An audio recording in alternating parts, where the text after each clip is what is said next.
ដើម្បីដោះស្រាយបញ្ហាវិវាទពាក់ព័ន្ធនឹងកេរមរតកហ្នឹង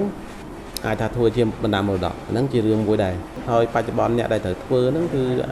អាចឲ្យមន្ត្រីសាករីគាត់ធ្វើ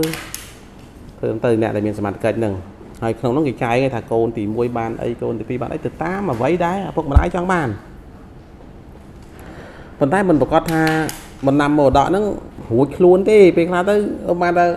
ពេលដែលអាហ្នឹងពេលដែលទទួលមរណភាពអ្នកដែលធ្វើហ្នឹងទទួលមរណភាពគេហែកបណ្ដាមរតកមើលហើយឃើញកូនណាបានហើយកូនពេញចិត្តធ្វើម៉េចវាមិនឆ្លោះគ្នាទៀតឆ្លោះគ្នាបែកទឹកបែកអីទៀតធ្វើម៉េចអាហ្នឹងធម្មតាវាមិនអាចថាមិនអាចថាមកឲ្យឆ្លោះគ្នា100%បើកូនវាចេះចង់ខ្លួនធ្វើម៉េចអញ្ចឹងអាចថាមកជំរឿសទៀតហៅមកអាផ្ទេកម្មសិទ្ធិក៏មិនទាន់ឲ្យទេអាបណ្ដាមរតកក៏មិនទាន់ធ្វើហៅកូនមកឲ្យសោះស្រួលគ្នាអាបងប៉ុណ្ណេះអាប្អូនប៉ុណ្ណេះអាប្អូនបើប៉ុណ្ណេះព្រមទទួលយកអត់ឥឡូវតើឪពុកម្ដាយនៅរស់អញ្ចឹងកូនព្រមទទួលអត់ឪពុកម្ដាយថាប៉ុណ្ណឹងហើយអត់វាឪពុកម្ដាយទៅត្រូវយើងត្រូវចេះស្រឡាញ់គ្នាសាមគ្គីគ្នាព្រមព្រៀងគ្នាថ្ងៃហ្នឹងពេលដែលអត់ពីឪពុកម្ដាយអាការព្រមព្រៀងថ្ងៃហ្នឹងទៅឲ្យវាទៅយកអាហ្នឹងទៅអនុវត្តកុំឲ្យមានបញ្ហាទៅថ្ងៃក្រោយហើយឥឡូវធ្វើការស្នាមមួយគ្នាមកឥឡូវហៅមេឃុំហៅមេភូមិឲ្យដឹងឮថាអត់ពីអញទៅពួកឯងបានប៉ុណ្ណឹងអាហ្នឹងបើសិនជាយើងអញ្ចឹង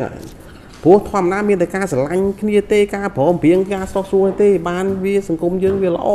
តែគ្រួសារយើងល្អមួយធ្វើឲ្យសង្គមយើងទាំងមូលហ្នឹងវាល្អគ្រប់គ្នាចេះធ្វើអញ្ចឹងគ្រប់គ្នាគ្រួសារមួយធ្វើឲ្យសង្គមយើងនឹងប្រសើរឡើងហើយ